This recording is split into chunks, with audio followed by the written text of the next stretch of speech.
The rain was a merciless curtain, mirroring the deluge in Clara's heart, each icy drop a tiny shard of the life Richard had just shattered. One moment, she was discussing paint swatches for the nursery they had dreamed of, a room filled with soft yellows and gentle blues, her hand resting on the almost imperceptible swell of her belly where their future lay dormant. The next, she was standing on the slick pavement, a single, hastily packed suitcase beside her, the slam of their front door echoing like a gunshot in the desolate suburban street. Richard's words, cold and precise, still ricocheted in her mind. "It's over, Clara. I don't love you anymore. I want you out." Now no explanation beyond that, no room for questions, just the brutal finality of his decision, his face a mask of indifference she didn't recognize. She had stared at him, bewildered, her mind struggling to reconcile this stranger with the man who had vowed to cherish her, the man whose children, a secret joy she had been waiting for the perfect moment to reveal, she carried. "Richard, please," she'd whispered, her voice trembling. "What are you talking about? Is this a joke?" The baby, but he had cut her off, his eyes like chips of flint. "There is no baby that matters to me right now except the fact that my life with you is a mistake I'm rectifying. Get out before I call someone to remove you." The cruelty of it stole her breath, a physical blow that left her gasping. He knew about the pregnancy, they had been trying, celebrating every hopeful sign. Now, it was a weapon he wielded against her. Numbly, she had packed a few necessities, her movements robotic, her gaze unseeing as it passed over the cherished mementos of their life together, photographs, gifts, the silly little things that weave the fabric of a shared existence. Each item was a fresh stab of pain. He had watched her, arms crossed, his posture unyielding, his silence more damning than any shout. He hadn't offered a single word of comfort, no hint of remorse. The love she thought was the bedrock of her world had turned out to be quicksand, and she was sinking fast. Now, standing in the relentless downpour, the chill seeped into her bones, but it was nothing compared to the ice encasing her soul. Where could she go? Her family lived hundreds of miles away, and her relationship with them had become strained since her marriage to Richard, a subtle isolation he had engineered over the years. Her friends? Most were his friends first, or couples whose polite sympathy would likely be laced with an unspoken loyalty to him. He was the successful one, the charismatic one. She was just Clara, his wife. Now, his ex-wife, apparently, though no papers had been signed, no legal processes initiated. Just a brutal, unilateral eviction from her own life. Her hand instinctively went to her stomach, a protective gesture. Twins. The doctor had confirmed it just last week, a double blessing that had made her heart soar. She'd bought 2 tiny, identical teddy bears, planning to give them to Richard that very evening, to see his face light up with the same joy she felt. Now, the thought of those bears, tucked away in her handbag, was an unbearable weight. These tiny, innocent lives, and their father had cast them out along with her, into the storm. A wave of nausea, sharp and acrid, rose in her throat, a mixture of morning sickness and pure, unadulterated despair. She fumbled for her phone, her fingers stiff with cold, scrolling through her contacts with a sense of mounting panic. Who could she call? Who would understand? Who would even believe her? Richard was so adept at projecting an image of stable, affable success. He would have a story ready, a plausible narrative that painted her as unstable, irrational, the one at fault. The thought made her feel even more alone, more vulnerable. He had not just taken her home, he was stealing her credibility, her very identity. The streetlights cast long, watery reflections on the asphalt, the world dissolving into a blur of sorrow and confusion. She had a little money in her purse, a few $100s she'd saved from the household allowance Richard doled out, an allowance that now felt like a leash. It wouldn't last long. A sudden, terrifying image flashed through her mind, herself, pregnant and alone, sleeping on a park bench. No. She couldn't let that happen. Not for her, and certainly not for her babies. A flicker of something hard and resilient ignited deep within the fear. He wouldn't break her. He wouldn't destroy their children's future before it even began. With a shuddering breath, she pulled her thin jacket tighter, the fabric already soaked through. She had to think. She had to find shelter, at least for the night. A cheap motel, perhaps, on the outskirts of town. Somewhere anonymous, where she could try to piece together the fragments of her shattered reality and figure out what to do next. The rain continued its mournful song, a soundtrack to her desolation, but as she took her first hesitant step away from the house that was no longer hers, it was not just an escape from the storm, but the first step on a journey she could never have imagined, a path paved with pain but leading towards a strength she didn't yet know she possessed. The warmth of Richard's betrayal burned hotter than the cold rain, fueling a desperate will to survive. The motel room was as grim as her mood, smelling faintly of stale cigarettes and regret. The patterned bedspread was thin and scratchy, the single window looked out onto a flickering neon sign advertising hourly rates, and the Gideon Bible in the drawer felt like a cruel joke. Clara sat on the edge of the lumpy bed, her suitcase unopened at her feet. The adrenaline that had propelled her through the streets had ebbed away, leaving behind a bone-deep exhaustion and a hollowness that ached more than any physical injury. She replayed Richard's words, his cold demeanor, searching for a clue, a reason, anything to make sense of the sudden annihilation of her world. Had there been signs she'd missed? Subtle shifts in his behavior, unexplained absences, moments of coolness she had brushed aside as stress from work. Her mind, a frantic archaeologist, sifted through the ruins of their marriage. Richard had always been ambitious, driven, sometimes to the point of being ruthless in his business dealings, but with her, he had usually been tender, affectionate, or so she had believed. He managed all their finances, arguing it was easier for him, that she shouldn't worry her pretty little head about such things. She had acquiesced, trusting him implicitly. Now, that trust felt like an act of profound stupidity. How could she have been so blind, so naive? Had their entire life together been a carefully constructed lie? The thought was a fresh wave of agony. Sleep was impossible. Every time she closed her eyes, she saw Richard's face, contorted with a disdain she'd never witnessed before. She felt the phantom weight of his hand on her arm as he'd almost physically steered her towards the door. The image of the nursery, once a symbol of hope, now mocked her with its empty promise.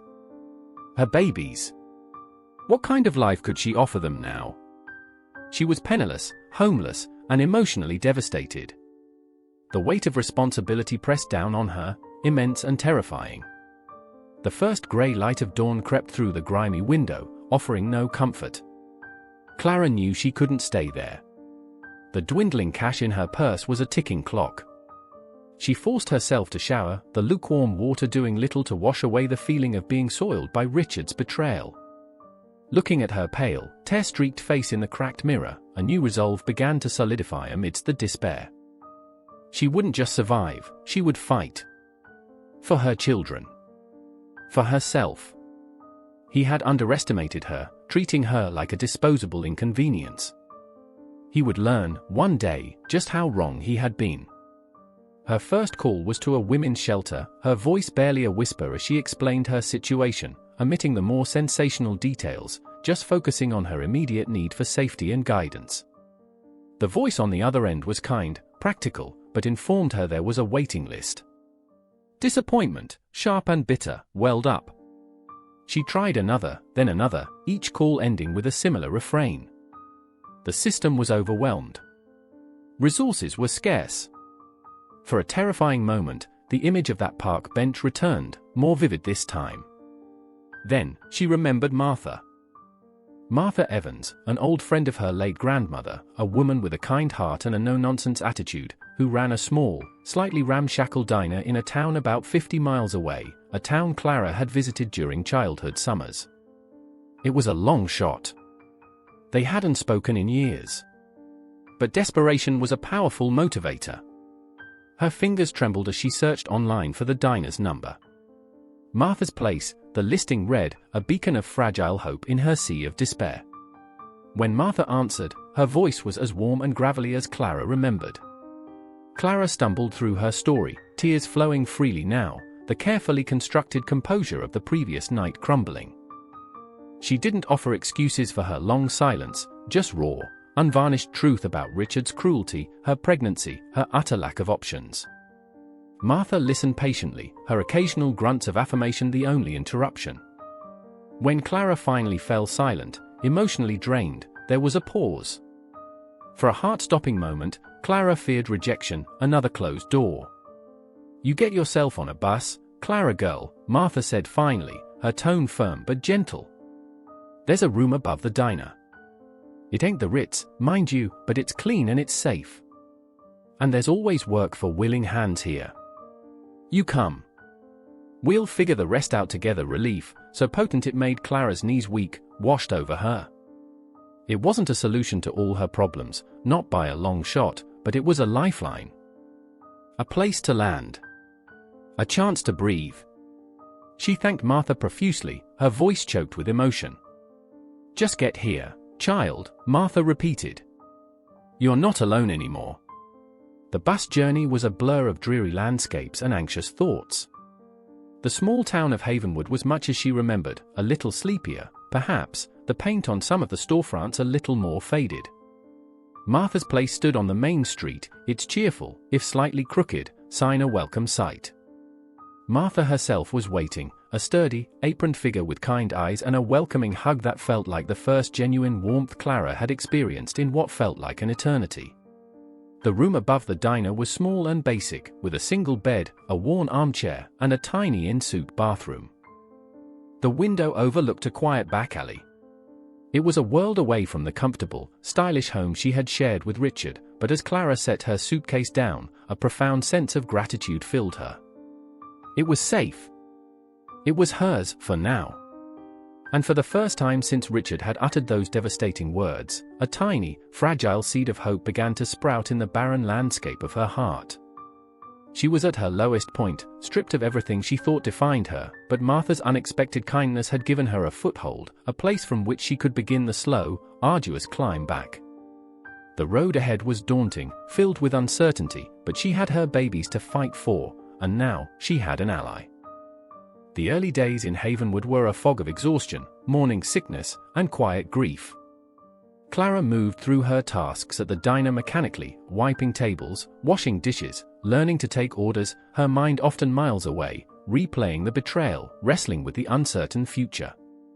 Martha was a constant, steady presence, never prying but always ready with a cup of tea, a word of encouragement, or simply a comfortable silence. She was a woman who had seen her own share of hardships, and her unspoken empathy was a balm to Clara's raw wounds. The locals, mostly regulars at the diner, were curious but kind, their initial speculative glances softening as they witnessed Clara's quiet diligence and Martha's protective fondness for her. Clara learned to live frugally, saving every penny she earned. Her small room became a sanctuary. She bought a second-hand book on pregnancy and childbirth, devouring its pages, trying to prepare herself for the monumental task ahead. The knowledge that she was carrying two lives, two tiny heartbeats dependent entirely on her, was both a terrifying burden and an incredible source of strength. They were her reason to get up each morning, to push through the fatigue and the sorrow, to keep fighting when all she wanted to do was curl up and disappear. One rainy afternoon, while cleaning out a dusty storeroom above the diner, a task Martha had assigned to keep her occupied and her mind off her troubles, Clara stumbled upon a box of old ledgers and papers that had belonged to Martha's late husband. Tucked amongst them was a small, unassuming wooden box, no bigger than a showbox, its lid slightly warped. Curiosity piqued, she opened it. Inside, nestled on a bed of faded velvet, were a few trinkets, a tarnished silver locket, a pair of delicate porcelain dolls, and, surprisingly, a small, leather-bound journal. It wasn't Martha's. The handwriting inside was elegant, looping, and unfamiliar. She hesitated, feeling like an intruder, but something compelled her to read. The journal belonged to a woman named Eleanor Ainsworth, who had apparently lived in Havenwood generations ago.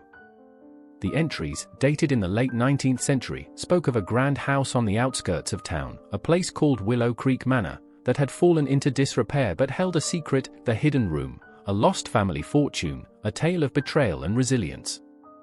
Clara was initially captivated by the historical romance of it, a temporary escape from her own grim reality.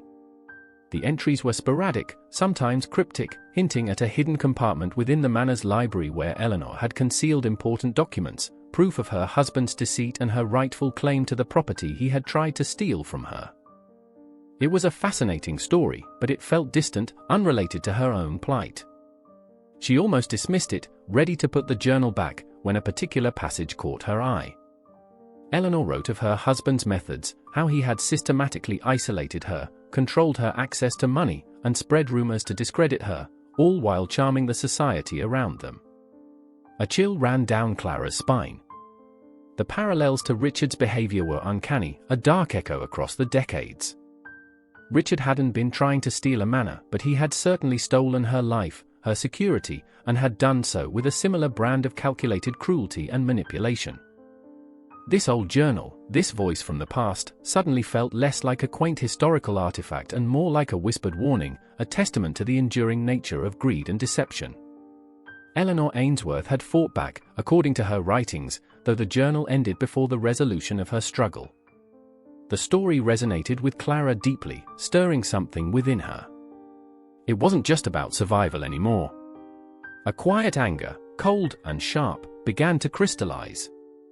Richard thought he had silenced her, erased her. He was wrong.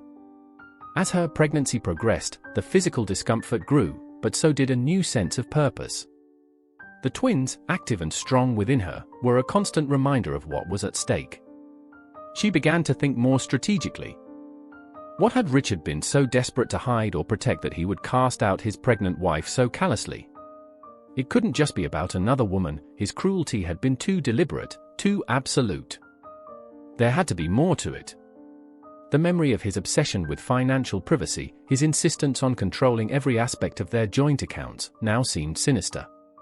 She started small, using the diner's old computer during quiet hours. She searched for Richard's name, his company, looking for anything out of the ordinary. At first, there was nothing but the usual business profiles, press releases about his successes, his carefully curated public image.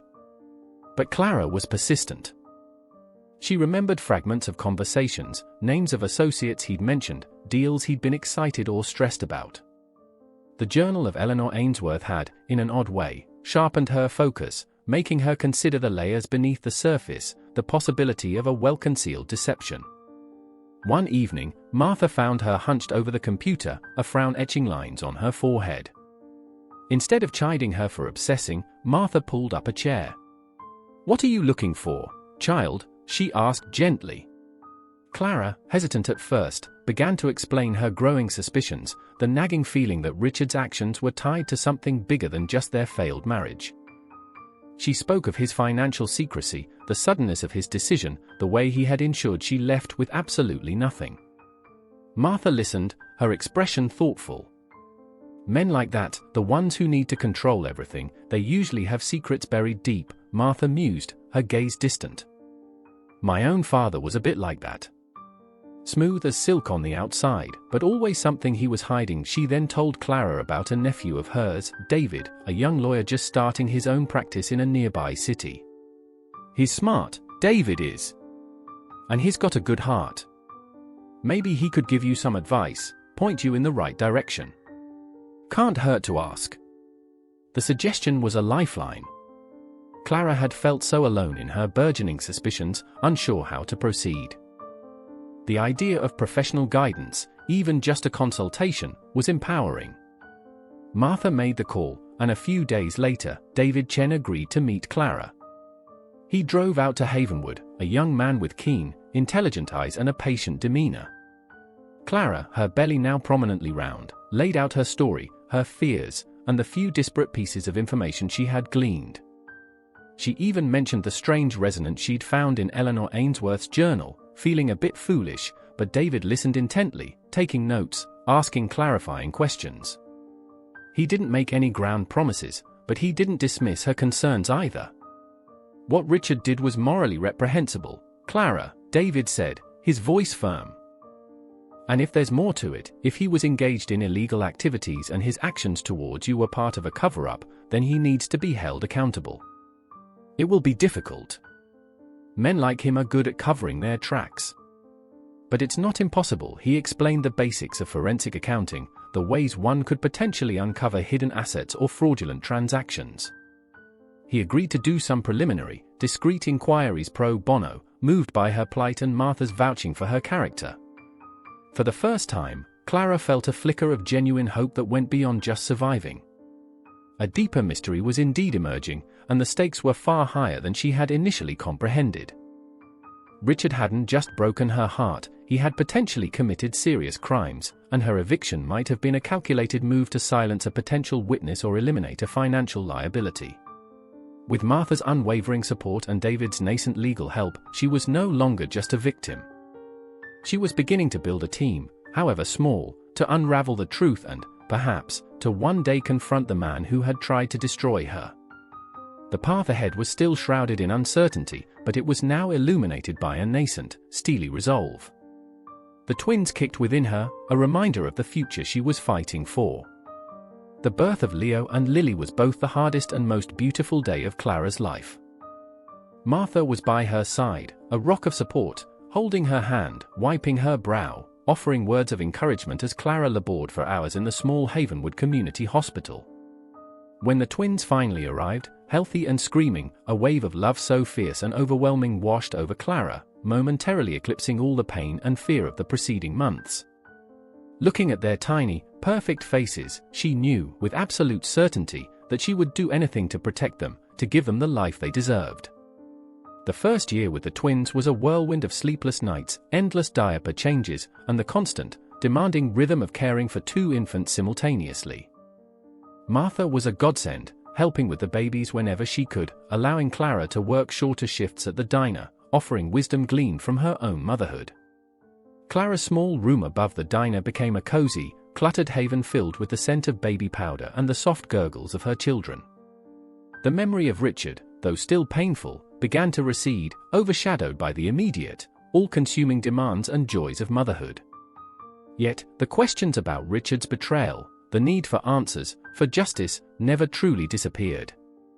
They simmered beneath the surface, a quiet fire that fueled her determination. David Chen kept in touch, his preliminary investigations yielding frustratingly little. Richard had covered his tracks well. His finances appeared legitimate, his business dealings transparent, at least on the surface. But David, like Clara, had a gut feeling that something was amiss. He encouraged her to keep thinking, to try and recall any small detail, any forgotten conversation, anything that might provide a new lead. Clara, in the rare quiet moments when the twins napped, would rack her brain. She thought back to Richard's office at home, a room she rarely entered. He was always meticulous about shredding documents, his computer password protected.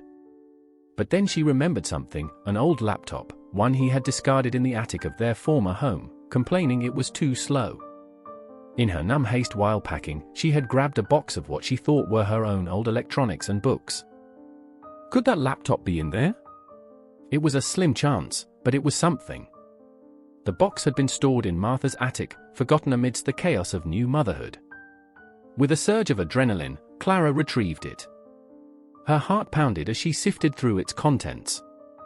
And there it was, an old, clunky laptop, bearing the logo of Richard's company.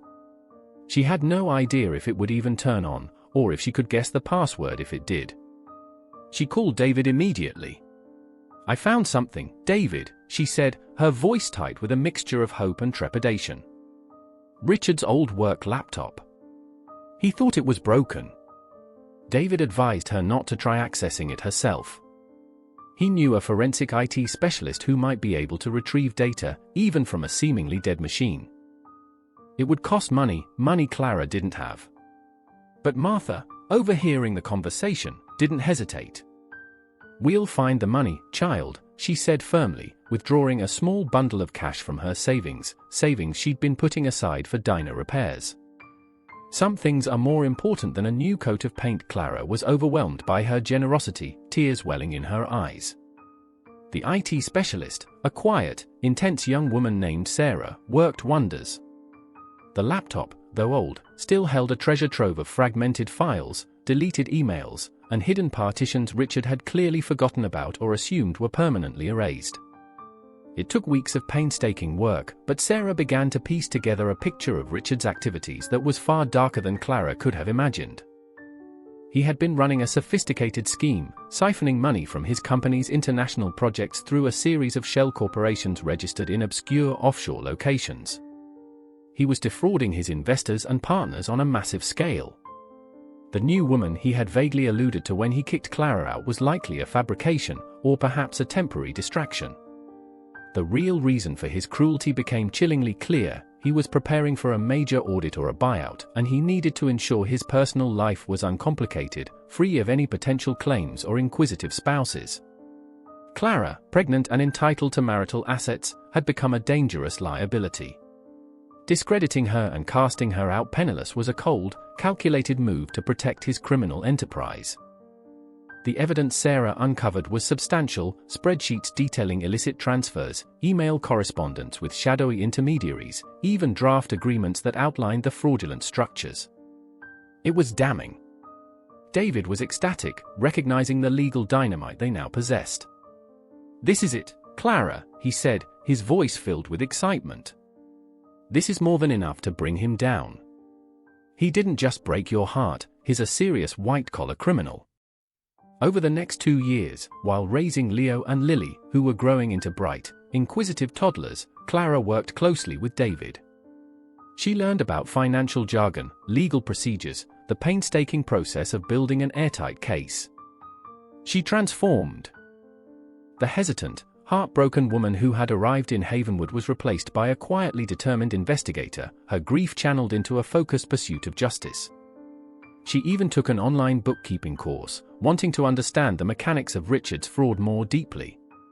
Martha watched her transformation with pride, her diner becoming the unofficial headquarters for their quiet, relentless campaign. Clara was no longer just surviving, she was actively reclaiming her power, piece by piece. She built a new life for herself and her children in Havenwood. With Martha's help, she rented a small cottage on the edge of town, creating a warm, loving home for Leo and Lily. She started a small online business, selling handcrafted children's clothes, her designs inspired by the resilience and beauty she found in nature and in her children's laughter. It wasn't much, but it was hers, earned through her own hard work and creativity. The people of Havenwood, who had once pitied her, now admired her strength and tenacity. The evidence against Richard grew, meticulously compiled by David, supported by Sarah's forensic findings and Clara's own relentless digging into public records and archived news articles related to Richard's company and his known associates. They learned he had become even more successful, his public persona more polished, his wealth more ostentatious. He was living the high life, completely unaware that the wife he had discarded like trash was steadily, patiently, building the case that would ultimately destroy him. The secret of his vast, criminal enterprise was about to be exposed, and the irony that she, the woman he deemed insignificant, would be the architect of his downfall was not lost on Clara. Her resolve hardened with each new piece of evidence, each passing day bringing her closer to the moment of reckoning. She owed it to herself, and most importantly, she owed it to Leo and Lily, to ensure that Richard paid for his crimes, for the devastation he had wrought not just on her life, but on the principles of honesty and decency. As the 3rd anniversary of her expulsion approached, David confirmed they had everything they needed. The case was solid, the evidence irrefutable. Richard, ensconced in his luxurious city penthouse, a respected figure in the business community, had no idea the storm that was about to break over his carefully constructed world. Clara felt a strange mixture of trepidation and grim satisfaction. The years of quiet suffering, of relentless effort, were about to culminate. She was no longer the naive, trusting woman he had so easily discarded. Motherhood, hardship, and the unwavering support of Martha and David had forged her into someone formidable. Richard, meanwhile, had flourished, or so it appeared on the surface. His company, bolstered by the siphoned funds, had recently announced a major international merger, positioning him as a titan of industry. He was lauded in the financial press, his philanthropic gestures, carefully calculated for maximum public relations impact, earning him a veneer of respectability. He had a new partner, a glamorous architect named Vivienne, who was often photographed on his arm at high-profile events. He had successfully erased Clara from his narrative, convinced she was a forgotten chapter, a minor inconvenience long since dealt with.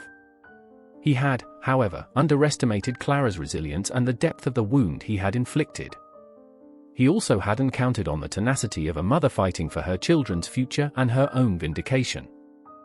David learned through his contacts that Richard was planning a lavish engagement party for himself and Vivienne. It was to be held at a prestigious city hotel, a grand affair designed to showcase his success and solidify his social standing.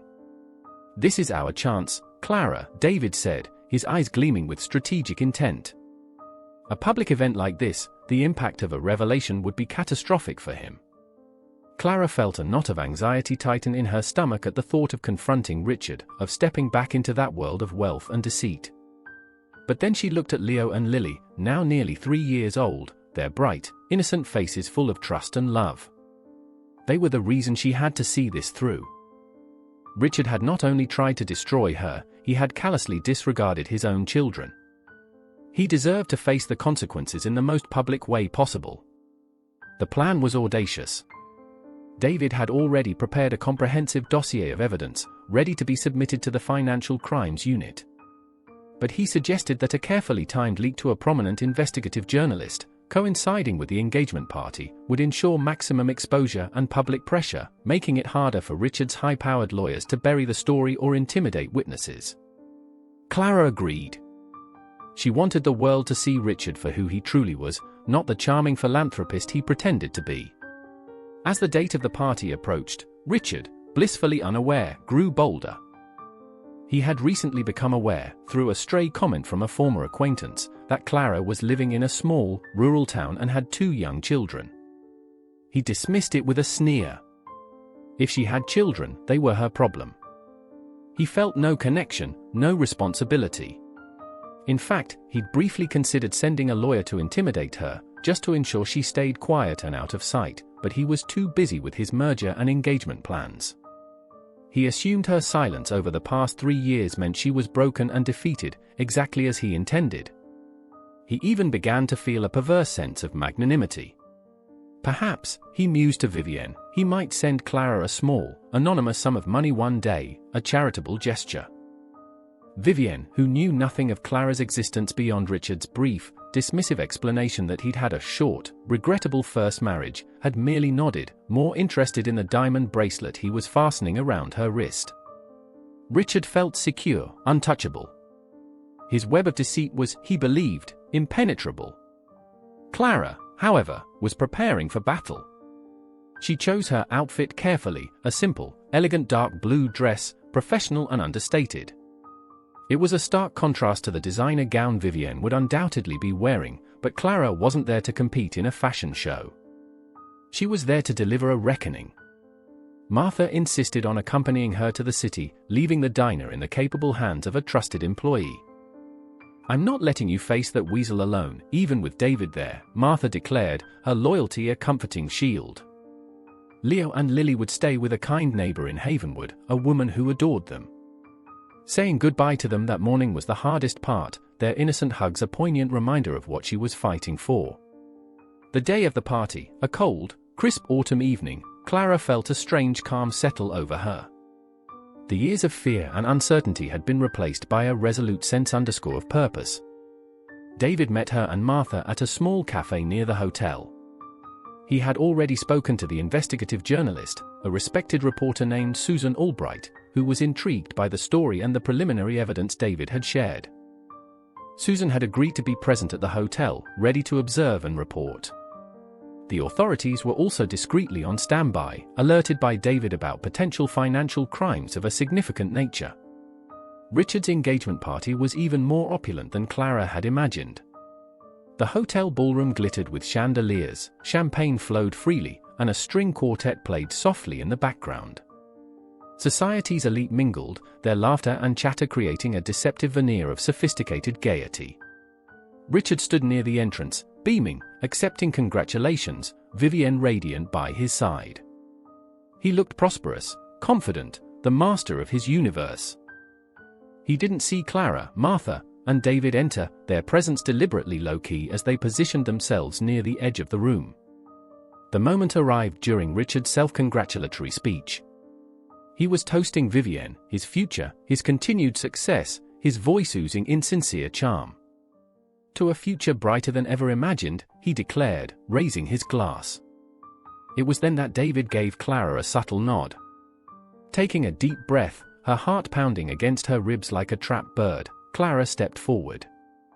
Her voice, when she spoke, was clear and steady, cutting through the polite applause.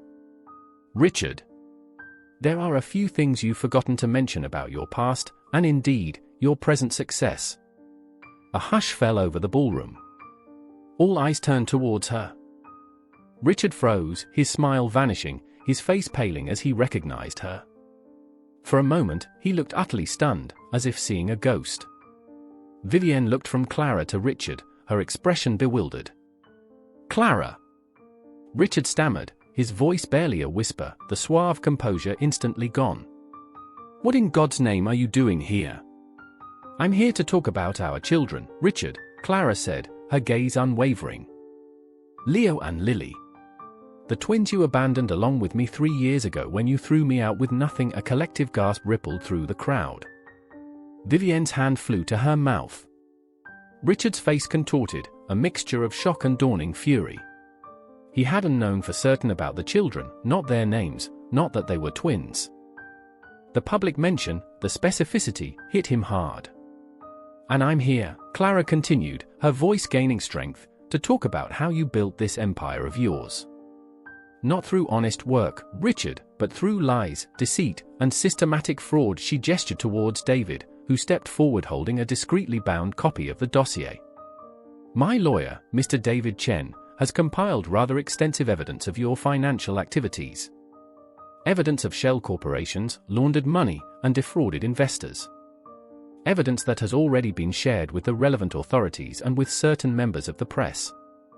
At that moment, Susan Albright, the journalist, stepped forward, her photographer discreetly capturing the scene. Simultaneously, 2 plainclothes detectives, who had entered unnoticed, began to move purposefully towards Richard. Panic flashed across Richard's face, raw and unfiltered. His carefully constructed world was visibly crumbling around him.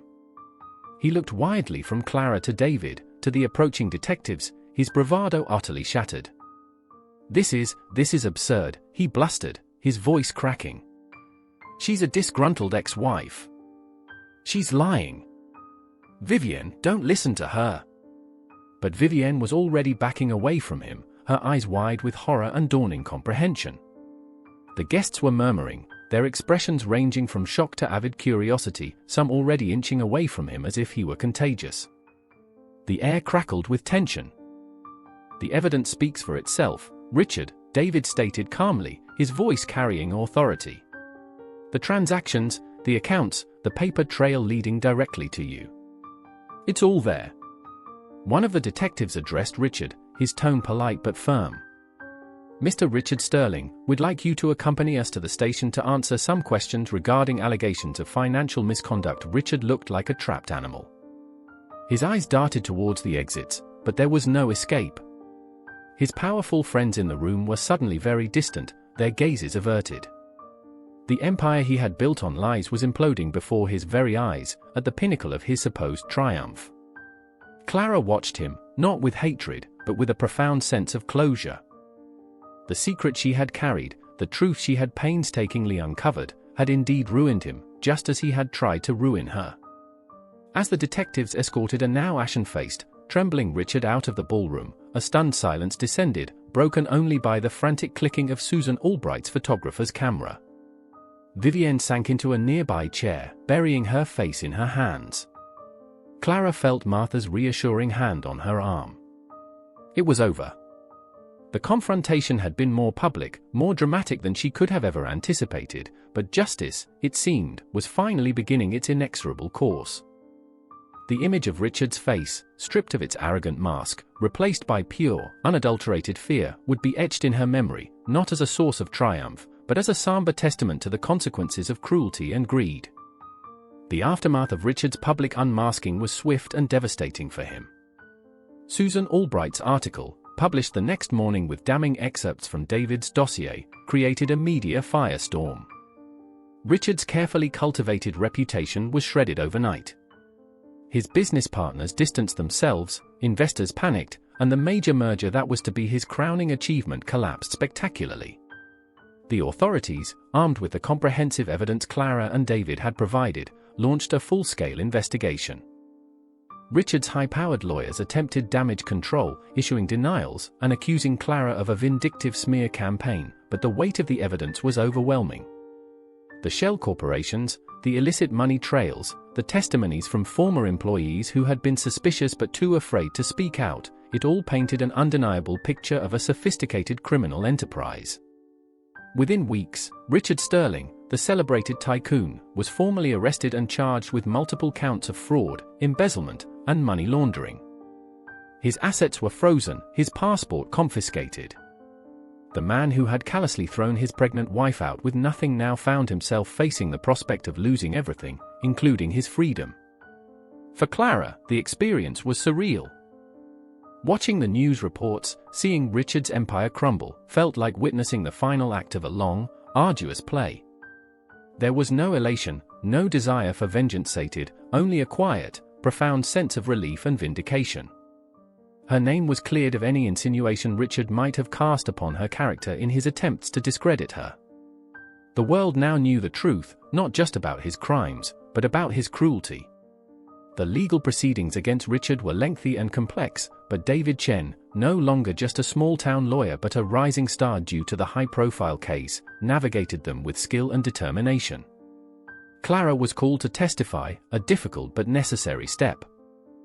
Facing Richard in court, seeing him diminished, stripped of his power and arrogance, was a strange experience.